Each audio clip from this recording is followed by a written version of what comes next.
mandatory retirement age for magistrate judges regularly admitted to practice law who serve in counties with a population of 10,000 or fewer people. And with that then, a bill brief from the reviser. Thank you, Madam Chair.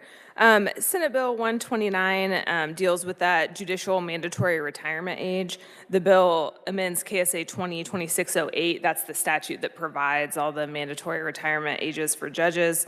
Current law there provides that any judge who reaches 75 years of age shall retire, except that the judge is allowed to finish the term in which the judge reaches 75. This bill would provide an exception to that rule to provide that district magistrate judges who are regularly admitted to practice law in Kansas, who serve in a county with a population of 10,000 or fewer people, they would not be required to retire until they reach the age of 78. And I can take any questions. Thank you. Committee questions? We don't have any. Thank you, Natalie. Appreciate it. Okay, do we have any proponent conferees wishing to testify? Don't have any on our list, but don't see any. So then we'll move to neutral, and we have Norbert Merrick, District Judge, Jackson County District Court, 2nd Judicial District. Please introduce yourself and welcome to committee. Thank you, Senator. Although I don't know if I need any more introduction than you just said. I'm Judge Merrick. I'm a district judge of the 2nd Judicial District. That's Wabaunsee, Jackson, Pottawatomie, and Jefferson County. And Senator Titus happens to represent some of those counties. That kind of just gives you the background of this.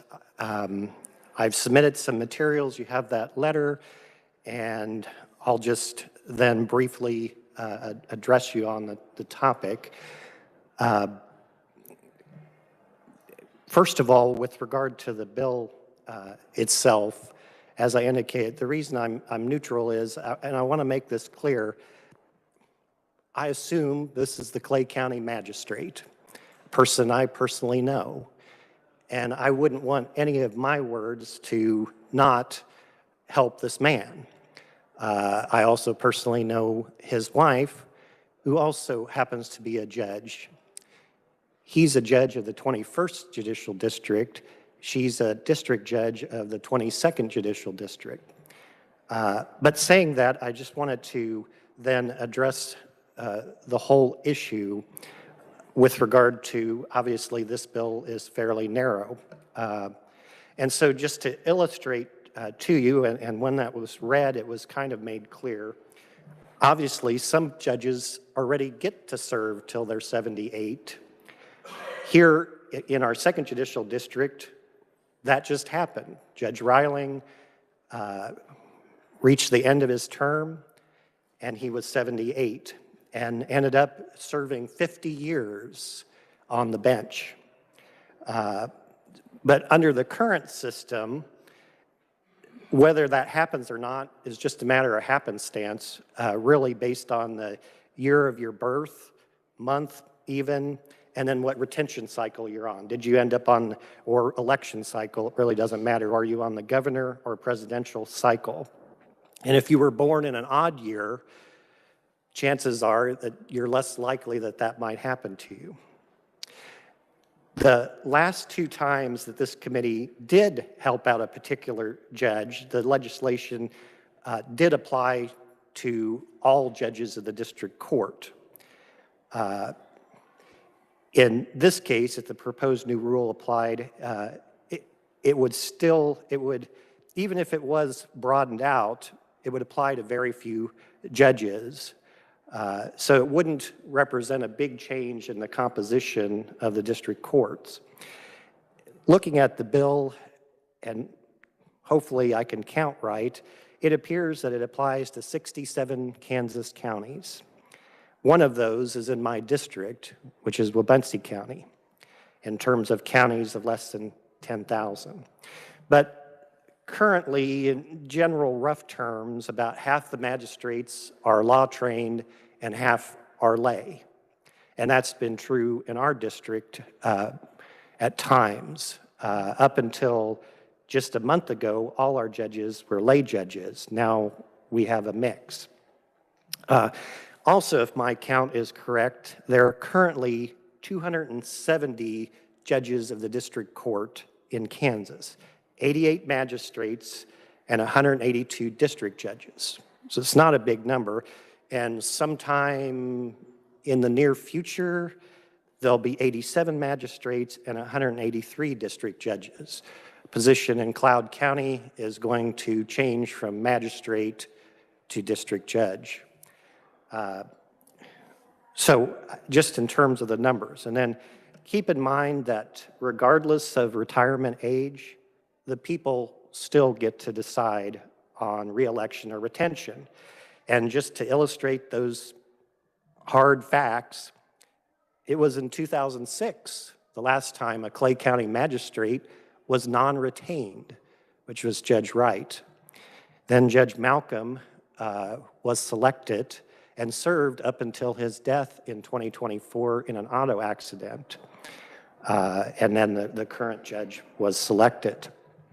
And even in this year, flipping to the 22nd, in Marshall County, the magistrate judge lost a contested election here in 2024. So none of these things are forever. In fact, statistics say that the average life expectancy in Kansas is 76 years. Now, that's just a statistic. So there's no guarantee even on that front. In our district, the position I hold now was open because Judge Ireland passed away while in office, and he hadn't reached anywhere near that point in retirement. And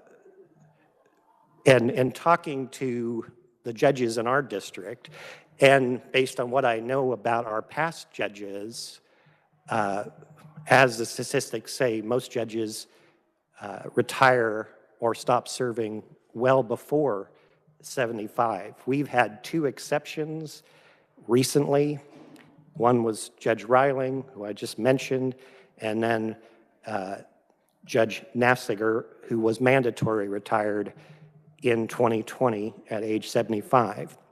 Last comment, I do want to make a full disclosure. As to myself, it is true that I currently expire in January 2043, and I'm subject to retirement at 75. And yes, I was born in an odd year, which may explain some of my appearance.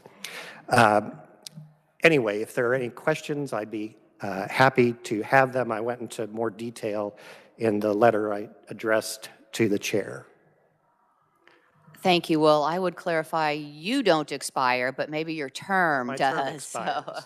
And sometimes I have said that I wish that I identified as somebody born on January 15th, 1968. That just illustrates if I had been born in late January 1968 instead of November 1967, the whole ballgame changes to the extent that matters. Well, appreciate your candor and being candid. So thank you, and thank you for appearing today. Committee, are there any questions? Senator Clays. Thank you, Madam Chair. Since we don't have any proponents or it appears opponents, I'm just wondering if you have any information you'd like to share about, the downsides or the upsides of this in more detail, or if age is actually the metric we should be using, if maybe there's some other metric we should use instead, dealing with competence and things like that. And I did address it in the letter. Cost, when the Capers rep came in 2020 and the fiscal note, there isn't a financial cost. And so, for instance, even on the retirement program, the judge's retirement program, which is a separate program, is completely funded. It has no funding gap. in it.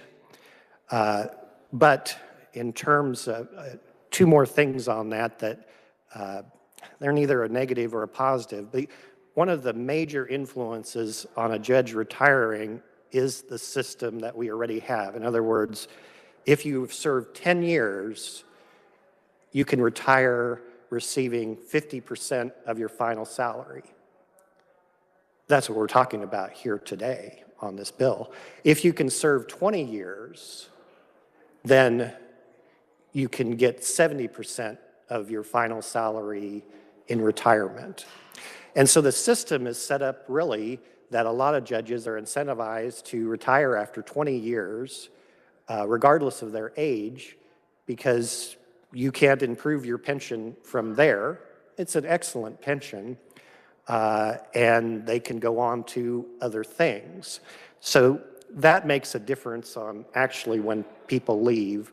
And then what I said in terms of the evaluation side, if you will, and the cases I cite aren't the only one, you are subject to retention in a retention district. So if you aren't up to the job, people will hear about it. Or you are subject to election in those districts. And again, that's true. And you're right about one thing you're suggesting. There are some people, and we see this in the federal courts, who might successfully and competently serve until they're 90. And yet there are some, and I've met them in our district courts, that weren't competently serving when they were 55. And so the retention and election system are the pressure release valve that we have to deal with that issue of competence is a good way to put it. It just isn't the case that sometimes you hear, well, once these judges get in, you know, they can stay forever.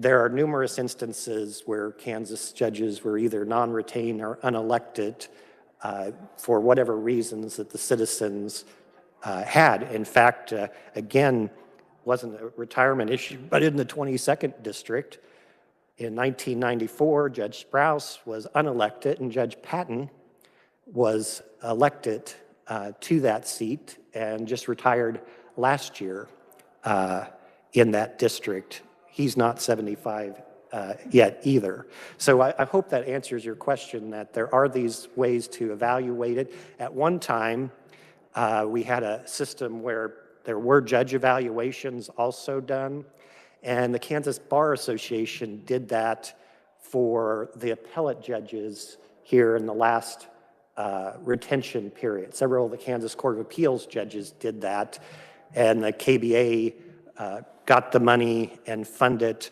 a place where you could go on the internet and look at an evaluation for those appellate judges and form your own opinion. Thank you. A couple of questions based on some of your comments, maybe for the reviser, but the bill would apply in the subsection B, which starts at line 18, to, well, are district magistrate judges elected in some of our counties? Yes, and a lot of them. And so Judge Heckey in Marshall County, that was a contested election. The further west you go, the more likely the magistrates are an elected district, as you do find for the district judges also. Most of the elected districts, in terms of the vast geographic scope of Kansas, are in elected districts. As you go east, it's more likely to encounter districts with retention, exception being, of course, Wyandotte County. Those judges are all elected. There are no magistrate judges in Wyandotte County, though. Not all counties have magistrate judges. Shawnee County just got a magistrate in 2022 for the first time. The reason I gave some of these numbers, though, is the 67 counties are highly rural, and I assume they all have a magistrate, because then we go back to one other statute, the one judge rule. All Kansas counties have to have a resident judge. In most Kansas counties, That's the magistrate judge. Thank you. And this bill proposes to apply to district magistrate judges, whether they are elected or whether they are appointed, correct? Right. Okay. However, only magistrate judges who are law trained.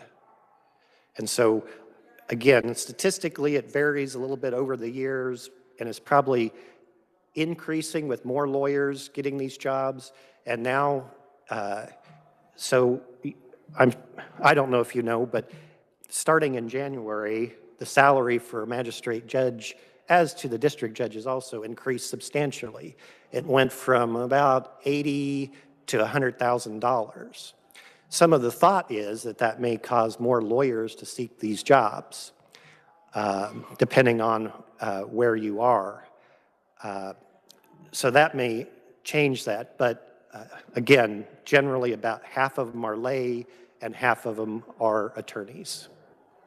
Johnson County, the county I partly represent, has 4 magistrate judges, and they're appointed, not elected. Right. They go right. through that same, for magistrates in retention districts, the committee selects the magistrate and the governor is not involved. District judges, the governor is involved. And, you know, Johnson County has gone before out of its way to make sure that its magistrates are lawyers, and they did that for years by the county commissioners supplementing the salary of Johnson County magistrate judges. They were making $100,000 years ago, and that may have, and then the committee makes a difference. If the committee really is like, we're going to have a lawyer judge and we have applicants, they'll get one. But Johnson County has certainly taken that step, and I don't have to tell you, you're a lawyer there. Obviously, there is that idea that lawyer magistrates know the law better, because on the other side, although I've met some really great ones, all you need is a high school diploma to be a magistrate judge in Kansas. Saying that, having had lay judges, I've met some really good ones, but they weren't high school graduates. They were college graduates. They had substantial experience. They were probation officers. They were court clerks. They were school teachers. So you do see that. Last comment on that. The reason you may see more lay judges in Western Kansas in elected districts is I think there are a number of lawyers who wouldn't want to give up their practice of law to go into a position that subjects them to a contested election every 4 years. Whereas in a retention district, yes, you're up for retention, but it's not like there's somebody directly competing against you. It's people saying essentially thumbs up, thumbs down. The case in Johnson County. But in those elected districts, again, you tend to have more lay people, I think. I haven't gone through the statistics, just because of, well, you're a practicing attorney, Senator. You know that you don't just get up and leave your practice for another job if you don't think that you're going to continue to practice in that way without careful consideration. Thank you. Next, we have Senator Reichman. Thank you very much, Madam Chair, and thank you for coming. This is interesting. We're talking about age, maybe 70, 75. These are all nothing but young whippersnappers. And I'm from Southwest Kansas. When we have our majesty judges, they are up for election. And usually no one runs against them. That's true. And they're usually not a practicing lawyer, like it is in Meade, Kansas. I guess my question with this is, do we really want to get into the idea of having a carve out for particular ones, or should we just go ahead and do it across the state? If this is the magic number we want to go to, 79. That's my question. Thank you. Yes, and I agree with you. Like I said, I want to say nothing bad in terms of helping the judge or judges in question, but I'm saying if you're going to do this, if you're going to pass a bill, just be consistent.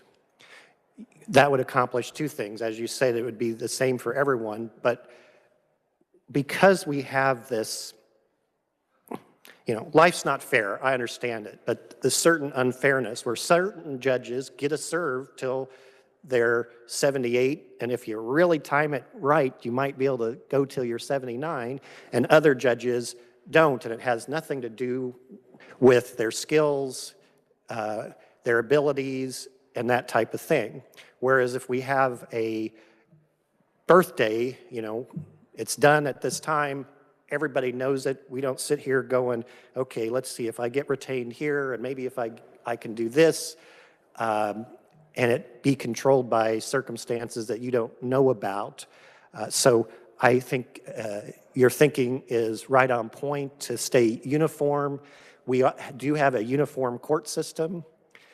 We're all, and again, I'm not talking about the appellate courts. That's sort of a different issue. I understand that. For instance, Supreme Court justices have 6-year terms, and so that's a totally different ballgame, and that's in the Constitution.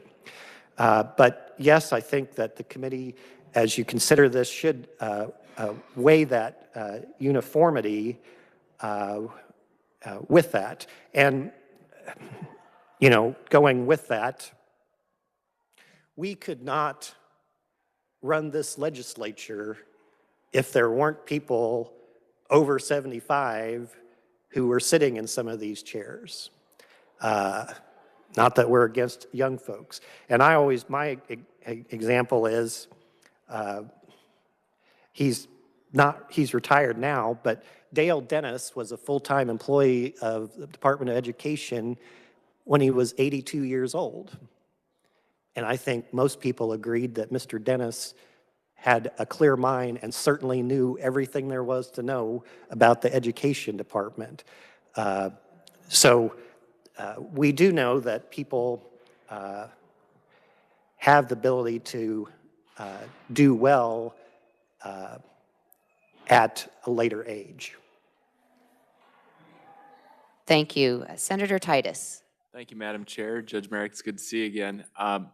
Just to kind of draw an example out for the bill as it's written that I think might be helpful. We're both pretty familiar with Wabunsee County, 7,000 souls, give or take, on any given day. But to be a magistrate, you have to live in the county. Is that correct? Once you get the job. Great. So just sort of a frame of reference there, then, do you know how many practicing attorneys live in Wabunsee County? Practicing, now that's a good point. Well, currently, that would be Mr. Waugh in Eskridge, Mr. Turner in Alma, Mr. Douglas in Paxico. That would be the active attorneys that I would know in Wabunsee County. That was one higher than I had on my count, so it's a pleasant surprise. But I just wanted to draw the point out, and I don't know all the background on the bill, but that 10,000 number, just to illustrate, there may be some benefit in keeping folks in office a little longer just because you're taking out an attorney that's actually working to possibly fill this in some cases. But yeah, I mean, if you're dealing with attorneys, obviously the Wabunsee County magistrate, this bill would cover Wabunsee County, but not Judge Anderson, who's a lay judge, as was the judge before her, as was the judge before her. Judge Swinson, he died in office. Judge Carter, who retired in his 60s, and then Judge Anderson, who was clerk of the district court prior to her appointment to the bench. So yes, if we're focusing on attorneys, that's true. I would point out, even though under a uniform bill, the opposite of that is true, not just for lawyers. If the age were extended to 78, it would actually encourage some older lawyers to apply. In other words, if you can't get 10 years in at least in terms of retirement, why would you try? But if you could, then we may see some applicants who are older lawyers who might apply. And so that would make, in other words, you get toward the end of your legal career. And we have seen this in Kansas. We have seen some other 60-year-olds become magistrates, lawyers who practice law for 40 years. And one of the reasons for that is there is retirement available, especially if you get 10 years. So I think I'm answering partially yes to your question, but yet if that worked for everybody, including our lay judges, because I'm going to tell you, Judge Carter, who obviously didn't wait that long, his dad was a lawyer from Holton. He grew up in Holton. He knew the community. He was a court service officer. He was a deputy sheriff. He was worked for the Sentencing Commission. He worked for the Secretary of State. And then he was made a magistrate judge. So we're talking about a person, even though they were lay, was highly trained in matters of the law and was highly intelligent and was one of the best judges I've ever appeared in front of. But anyway, sorry to give you such a long answer to your question. I hope that answered it. Thank you. Senator Corson. Thank you, Madam Chair. I think I'm don't want to be repetitive. I think I'm where some other folks are, including you, that I just worry about not having a law that applies generally across the board to everybody. And you can think about all the different permutations that could arise from this, like, okay, you can do this if you're a law-trained magistrate in a county that's under 10,000, but if your county is 12,000, you can't, or you can if you're law trained, but you can if you're competently serving, but you're not law trained. I just worry about that, and I think that's kind of a shared concern. I'm wondering if this is kind of an issue where we could have the Judicial Council or somebody else take a look at it, come back to us with some more data, understand better what might work best for Kansas, what other states are doing in this regard. I would worry a little bit about moving on this bill either way, even if we did expand it and made it generally applicable, just feeling like we don't have a lot of conferees, we don't have a lot of data. So I'm kind of the view that maybe we should punt on this session, have somebody look at it over the interim, come back to us with some more data, and we can figure out. I mean, again, I'm open to changes. I don't know if the appropriate number is 77, 78, 79, 80. I just think we should collect some data is kind of where I'm at and try to come up with something that's generally applicable across the board. Thank you. The only other thing I could say with regard to data, when we had a bill in 2020, Senator Vic Miller had put that together. Why? Well, both he and I were interested in helping Judge Nafziger, our chief judge. Senator Miller at that time recalled his time when he was law clerking for Judge Nafziger all those years ago. And so it was a little bit personal to us. But in that process, like I said, we did have a Capers representative come and testify. Senator Miller, using his contacts, had gotten a complete list of the district judges. It's a little bit easier with them to illustrate it by age. Kind of goes to some of your data questions about, well, how many people are we talking about? So just to give you that data, I mean, I still have that spreadsheet, although it's 4 years old, just to give you an example of some of that data which was in there. In 2020, there were 2 judges who were district judges on the bench born in 1945. They were the oldest judges serving at that time. They were Judge Nafziger and Judge Bednar, who was a judge of the 1st Judicial District. And so then we looked at how many judges are, the next cadre of judges. There were some born in 47, and then you get to the judges that were born in the 50s, so forth. So I know you didn't quite ask a question. There is some more data that had been prepared in that 2020 effort, but certainly those kind of data are available. I referenced this 2020 study that National Center on State Courts did, where they looked at judicial retirement throughout the states. So there is that data available. I would say, only in coming back to that, that one of the reasons this bill is here, though, concerns some judges who maybe don't have a lot of years to wait. I'm not saying they don't have more than a year to wait. That's true. I wouldn't say that to you. But hopefully that gives you some insight in that. But I understand where you're coming from. Thank you. And you've mentioned Judge Knopfziger. I'm not familiar with that judge. Which district, which He was county? Chief Judge of the 2nd Judicial District. Okay. And was, meaning So- he's no longer working, or? He was mandatory retired Okay. because of 2020. And so he was Chief Judge for our district. Okay, thank you. And do we know why he hasn't provided any testimony, or isn't, not written, not in person or anything? Oh, Do you happen to know? Judge Knapfziger? Right. He's the type of guy that whatever the legislature, he'd follow the law. It was an effort that Senator Miller and I put together because we thought he should be able to keep his job. It didn't work out, and I remember him calling me and saying, that's just the way things go. I would have liked to serve a little bit longer, but they didn't change the law. Very well. And there weren't other judges from districts of 10,000 or fewer people who might have provided some? That year, and again, I'm only speaking of the district judges. No, I That's mean where for we had this the bill. data.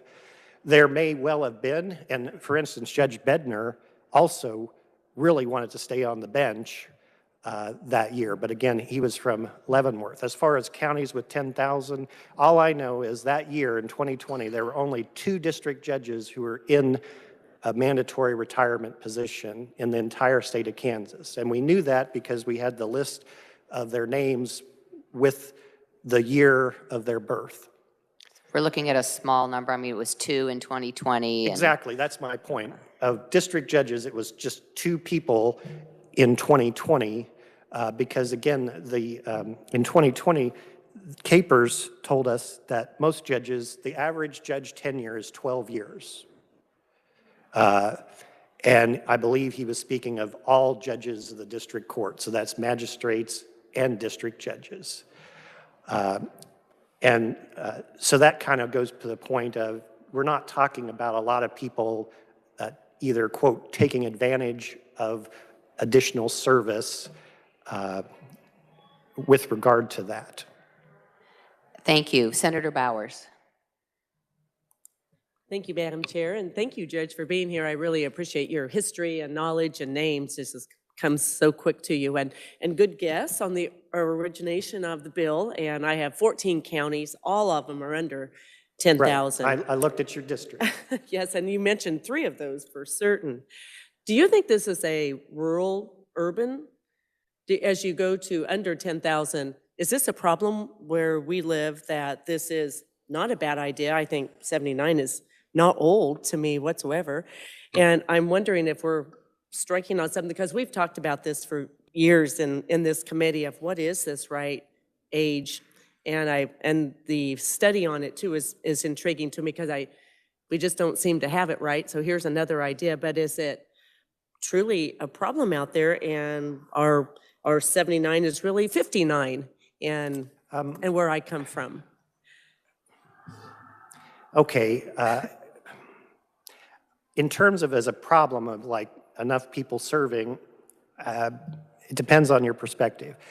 I'll tell you that I keep track of all openings that occur in the state of Kansas, whether they're magistrate or district judge. I have a running list of every district judge appointed in a retention district going back to Governor Collier. So I keep track of this, how many people are applying. So for magistrate judge positions, invariably almost any county, it doesn't matter if it's out in western Kansas, and I'm talking about retention because with elections, that's a totally different ballgame.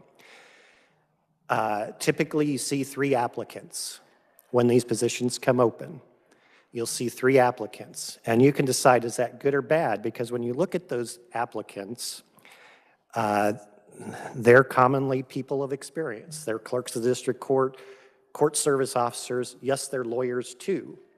And sometimes, as I mentioned, these older lawyers. So that's what the trend I've seen. Now, sometimes there's a few more. We just went through that for Jefferson County, and I think we had 10, and a couple of things there. Demand, I mean, there hadn't been a new position for 50 years in Jefferson County, and Jefferson County sits in a position where you've got your people who still like to go to Kansas City. It's not totally rural, but it's rural. And the person who got it was one of our assistant county attorneys from Potawatomi County.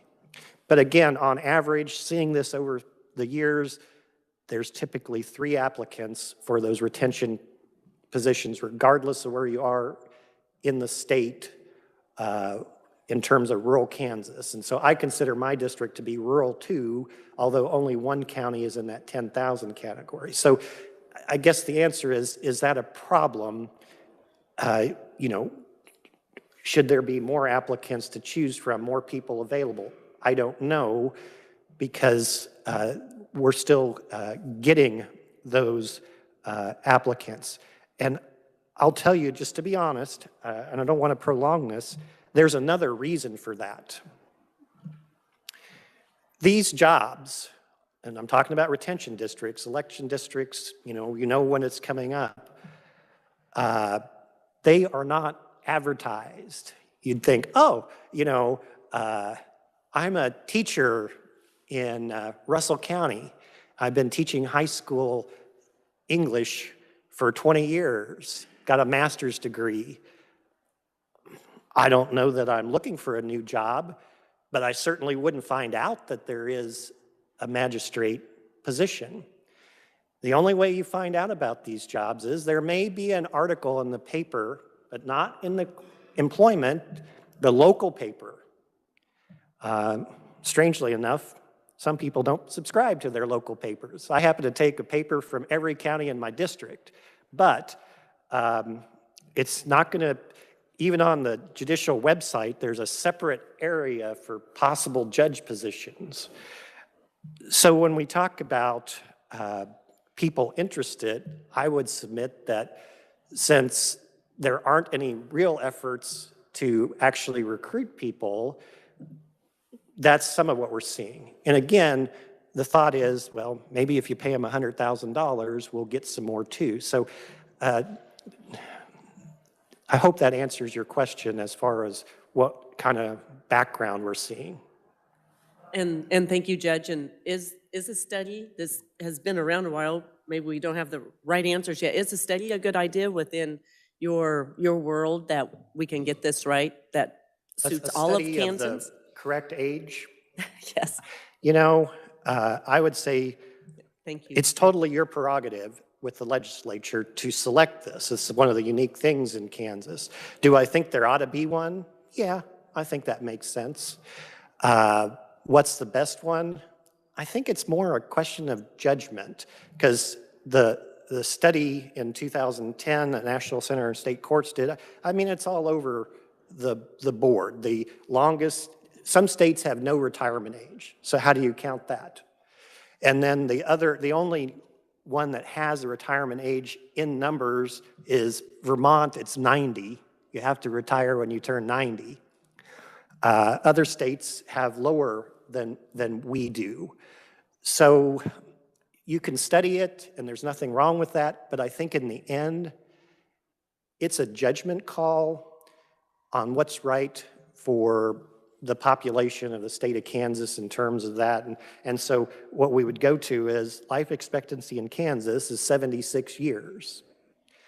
So choosing 78 suggests, there's some people who are going to get there, and there's a whole bunch of people that wouldn't get there anyway.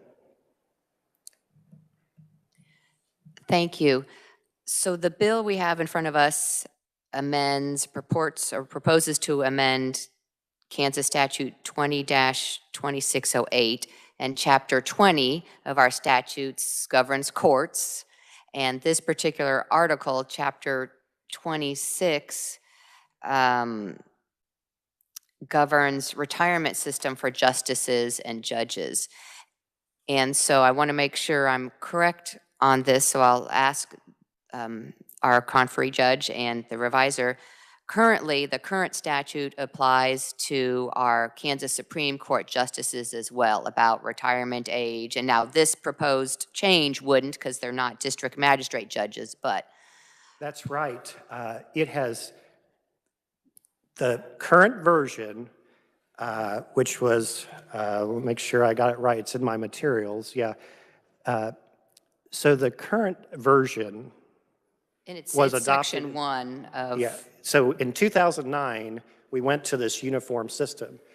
Prior to that, the last time, in 2004, when they amended it, they did break it. And so it's what some people call the McFarland rule, when the legislature passed it in '04, and they let judges like Judge Romey retire on their 75th birthday, but they didn't apply that to Supreme Court justices who still had to retire at 70, but they could serve their term. Everybody knew that Judge McFarland was the only justice that's set in that position. So there, I think the legislature made a choice that would see that happen. But then when they changed it again in '09, they went back to uniformity, and it applies the same to justices, appellate judges, district judges, and magistrate judges. Thank you. Committee, other questions? Not seeing any, then you have been very thorough on the topic, and appreciate your testimony and leaving the bench to come here today to provide it in person. So thank you very much. I appreciate you taking the time to listen to me and to ask questions. Thank you very Well, much. it kind of turns out to be kind of a complicated question, it seems. So Yeah, I mean, I don't mean to brag, but I am an expert at this particular little area. we could tell, sir. So thank you, Your Honor. I appreciate you being here and your knowledge too. Thank you. Thank you. Committee, the last item, so with that, do we have any opponent, proponent, or other neutral conferees in the committee meeting room or on WebEx wishing to testify? Not seeing any, then we will close the hearing on Senate Bill 129. And our last order of business for the week, since we're not meeting tomorrow, is to look at the minutes of our committee for, wait a minute, for January 27, 28, 29, and 30th. So if you've had an opportunity to review those, we can discuss, or I will entertain a motion. Senator Corson. Thank you, Madam Chair. I would make a motion that the committee approve the minutes as drafted for the dates that you stated. Thank you. Second from Senator Argabright. Committee, any discussion? Then you all have heard the motion. All those in favor signify by saying aye. Aye. Those opposed, no. The motion carries. And the minutes are approved. Committee, that wraps up our work for this week. We are going to meet Monday through Friday next week. We will have some days that are packed with bill hearings, sometimes 5 on a day we're going to try to get to. So we'll try to do our work promptly and efficiently. And with that, then, thank you for everyone for your work here today, for our staff as well, those following along in the committee meeting room and online. And there's some sport competition going on this weekend. So we wish our team in the vicinity does well. So thank you. And with that,